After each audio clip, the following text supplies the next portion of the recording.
it's hard for me to believe that he just sort of organically reached this place at the end of February. He's like, oh, I think it's a good idea. He did not think it was a good idea.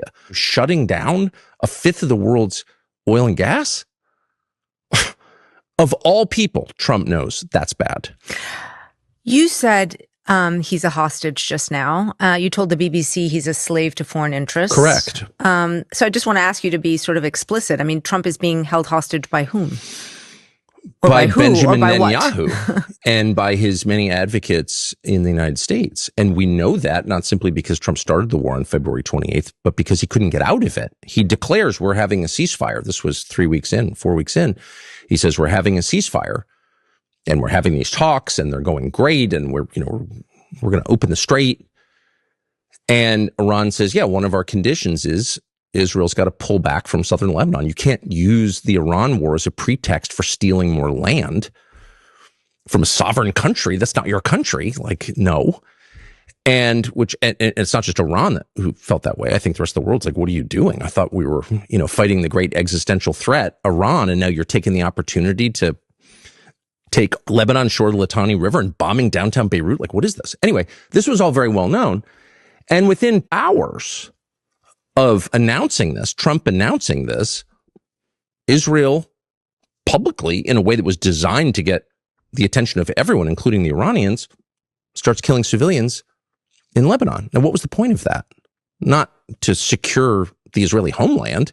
The point of that was to end any talk of a negotiated settlement, to keep this going until Iran was destroyed and chaotic, which is the Israeli goal. I'm not attacking Israel by saying that. Their goals are different from ours. They're a different country. Yeah, they would argue, of course, that what they are doing is neutralizing the threat that has been persistent in Lebanon through Hezbollah. Oh, okay. But, I mean, they invaded Lebanon in 1982. Okay, so that was 44 years ago. They've had a lot of experience in Lebanon, a lot. They've had a lot of time to fix Lebanon. They killed Nasrallah. They blew up Hezbollah with explosive pagers. Like, they've done a lot since October 7th in Lebanon. They chose that moment to derail the negotiations. And they've done this repeatedly. And so my perspective as an American is, look, we're the United States. We're a country of 350 million people. You are wholly dependent on us. You're a country of 9 million people with no natural resources. I'm not against you, but we're not co-equals here. But the point I'm making is Trump could not restrain Netanyahu. Netanyahu is the one person Trump could not say, hey, settle down, or we'll just defund you and your country will collapse in about 10 minutes, which is true. Israel can't defend itself without the United States, despite whatever propaganda you may have heard. So again, it's not an attack on Israel. It's an attack on American leadership for not constraining its partner in a way that helps the United States. Trump said, I want a negotiated settlement. Israel stopped the settlement. Trump refused to even criticize Netanyahu in public. Are you joking? That's slavery. That is total control of one man by another.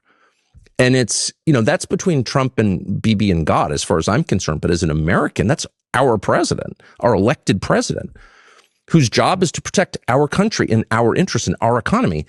And he is looking out for Israel first. That's outrageous. And no amount of oh, you're an anti-Semite, which I'm not, and I'm never going to be, is going to stop me from noting that that's outrageous. It is